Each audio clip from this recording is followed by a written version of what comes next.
sizni psixologiyangiz, sizni muhitingiz, organizm muhitini o'zgartirishga qaratiladi. Bu sizni suv ichishingizdan tortib, oziq ovqatlanishingizdan tortib, uxlashingizgacha bo'lgan jarayonni o'z ichiga oladi. Qisqasi, kasallikning yechimi bor. Nimaga endi aynan shu xastalik sizda paydo bo'lib qoldi? Bu qiziqmi sizga?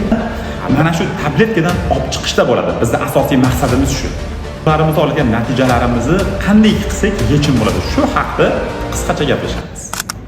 Assalomu alaykum, hurmatli doktor Sadirov YouTube kanali kuzatuvchilari. Sizlar bilan doktor Sadirov. Bugungi suhbatimizda insonlarda tanisa kechayotgan kasalliklarni keltirib chiqaruvchi sabablarni bir yechimini bir aytishga, o'rgatishga Xudo xolasa harakat qilamiz.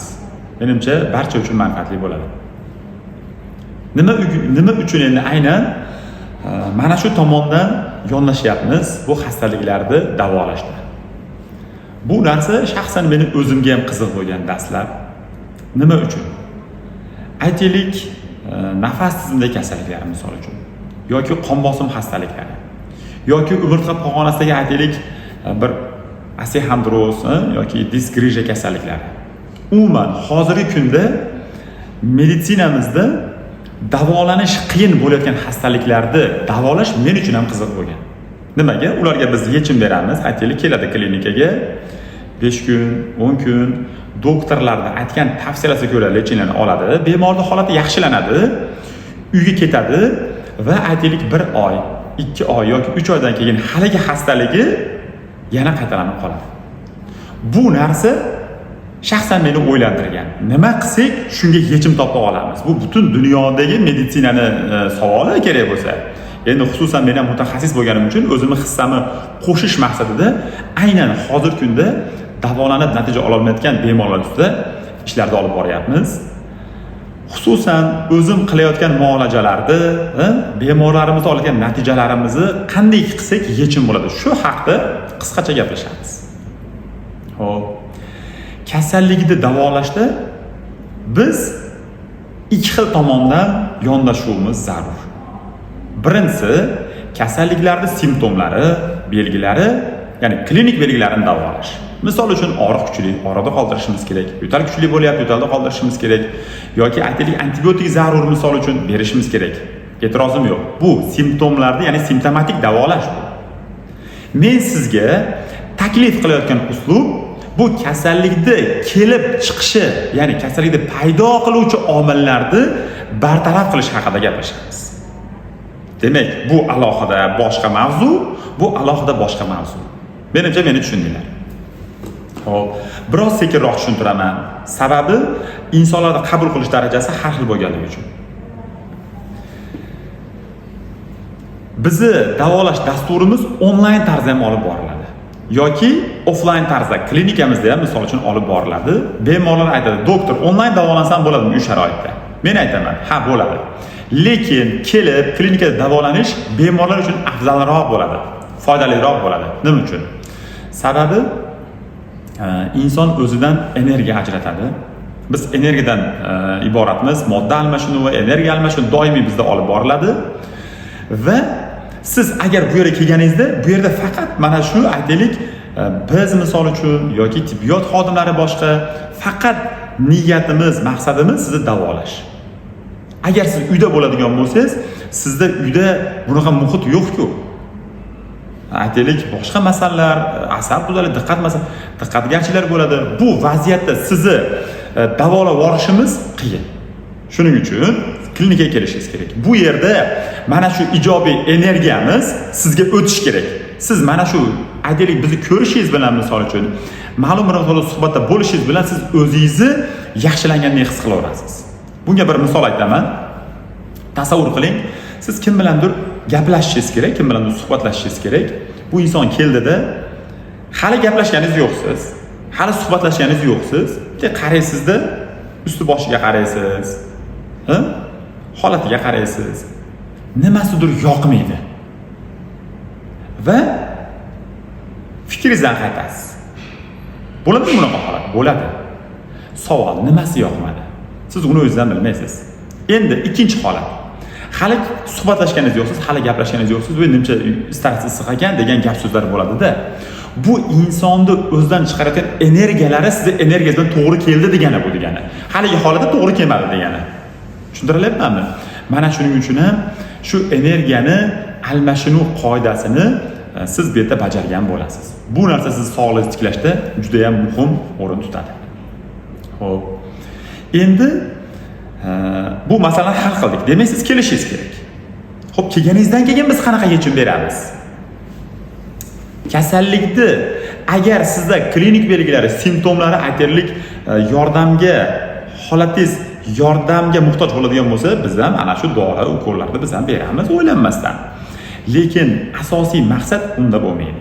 Asosiy maqsad sizni aynan mana shu doridan, mana shu tabletkadan olib chiqishda bo'ladi. Bizning asosiy maqsadimiz shu. Buni qanaqa qilib qilamiz? Tasavvur qiling, tanada infeksiya bor. Aytaylik, nafas tizimingizda misol uchun. Yoki bir boshqa tizimingizda. Endi buni davolash uchun nima kerak? Antibiotik kerak. Xo'p, antibiotikni berdik. Organizmdagi infeksiya aytaylik faoliyati to'xtadi. O'ldi, faoliyati yo'qoldi, holatingiz yaxshilandi. Sizdagi 5 yildan beri sizni xasta qilayotgan bu xastalik nima deb o'ylaysiz? 7 kunlik lecheniyada yaxshi bo'lib qoladimi? Yo'q. Buni javobini tibbiyot xodimi bo'lmagan inson ham tushunadi-da. Yo'q deydi. Menimcha yaxshi bo'lmasa kerak deydi. Siz ham javobingiz xuddi shunday. Endi bu joyda asosiy savolni qo'yishimiz kerak. Nima uchun infeksiya ko'paydi bu yerda? U infeksiyani qanaqa qilib yo'qotamiz degan savol. Xo'p, mayli asosiy savol bo'lsin. Lekin eng muhim savol, u nima uchun nega kirdi? Shu savol qiziq emasmi? Nima uchun o'pkangizda paydo bo'lib qoldi bu infeksiya? Nimaga endi menda yo'q, misol uchun sizda bor? Nimaga eringizda yo'q, sizda bor misol uchun? Nimaga ayolingizda aytaylik yo'q, sizda bor misol uchun yoki farzandlaringizda misol uchun yoki qo'ni-qo'shningizda? Havoingiz bitta bo'lsa, yeyotgan oziq-ovqatingiz bir xil bo'lsa, ichayotgan suvingiz bitta bo'lsa, nimaga endi aynan shu xastalik sizda paydo bo'lib qoldi? Bu qiziqmi sizga? Albatta, shaxsan men uchun qiziq. Infeksiya yoki parazitlar misol uchun qulay sharoit bo'lganda ular ko'payadi. Misol uchun mana gijjalar, parazitlar misol uchun, zamburug'lar misol uchun, xususan bakteriyalar. Qulay sharoit bo'lganda ular ko'payadi, rivojlanadi va sizda kasallikni paydo qilib beradi. Meni vazifam, meni maqsadim organizmdagi ana shu qulay muhitni ular yashashi uchun, ko'payishi uchun qulay muhitni yo'qotishdan iborat. Endi siz o'ylab ko'ring. Ular uchun yaxshi sharoit bo'lmasa, qulay sharoit bo'lmasa, nima deb o'ylaysiz? Ular yana qaytalanishi mumkinmi? Yo'q. Tanangizga butun umr kirmaydi bu narsa. Mana ko'ryapsizmi? Nima uchun bu davolash dasturini aytaylik chuqurroq o'rganyapmiz, chuqurroq tahlil qilyapmiz? Chunki bu narsa insonga aytaylik yo'qotilgan sog'lig'ini kerak bo'lsa butunlay tiklash imkoniyatini beradi. Infeksiya tushdi, antibiotikni berdik. Antibiotik uni RNA sintezini buzadi, DNK sintezini buzadi misol uchun. Ya'ni ko'payish xususiyatini genetikasini butunlay buzib tashlaydi. Qobig'ini eritaveradi misol uchun. To'g'ri, u o'ladi, u ko'paya olmay qoladi misol uchun.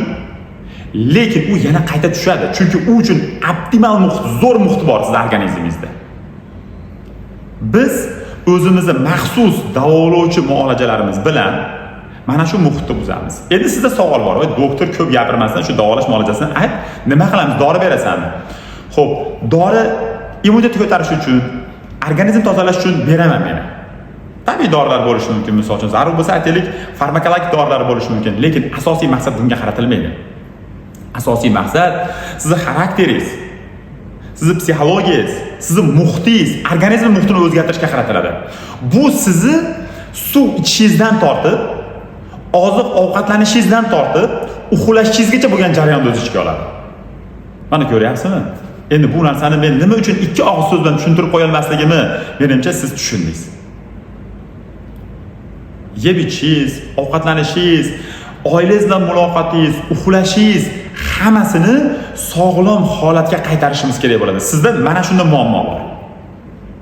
Uxlashingizda ham muammo bor, yeb ichishingizda ham muammo bor, suv ichishingizda ham muammo bor, aytaylik harakatlanishingizda ham muammo bor. To'g'ri aytyapmanmi? Yotib olasizda, dorini ichasiz, ukolni olasiz, bo'ldi, men yaxshi bo'lib qolaman. Agar siz mana shu tabletkani ichib, ana shu yotishingizda siz tuzalishingiz kerak bo'lganda edi, siz allaqachon tuzalib ketgan bo'lardingiz bu darddan. To'g'ri aytyapmanmi? Shuning uchun hurmatli kuzatuvchi, sizga men aytaman, bu holatda inson o'zini sog'lig'ini tiklay olmaydi va tuzalmaydi. Ma'lum bir aytaylik vaqtgacha o'zini holatini yaxshilashi mumkin, lekin butun umrlik salomatlik bunda kirib kelmaydi.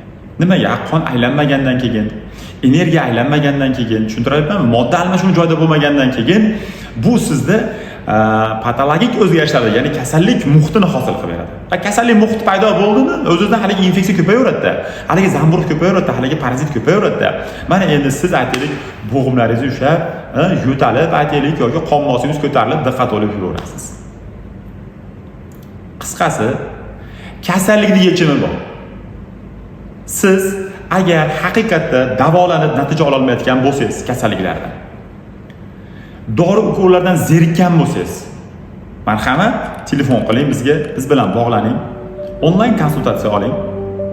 Albatta birga sog'lig'ingizga, mana shu xastaligingizga yechim topamiz.